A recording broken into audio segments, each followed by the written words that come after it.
more you can cultivate that sense of wealth, that sense of abundance in you, the more you can feel that sense of joy, the more easy it's going to be for you to do financially. Because you're not going to be in this scarce, fearful mode. Now, that's not enough by itself. You can have this great sense of abundance and do the wrong mechanics and be a disaster. True or false?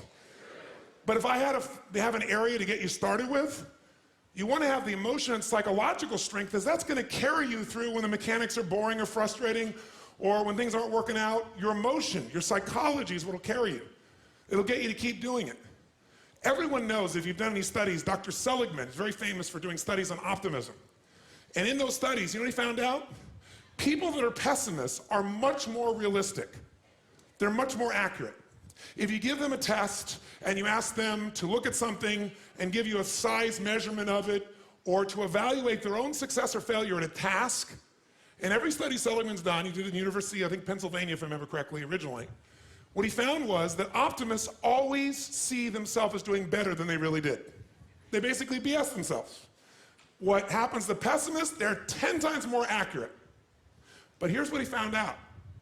What he found out is because the people who are accurate never push themselves because they know it's never going to work anyway. Whereas the optimist sees it better than it is, so they keep doing it.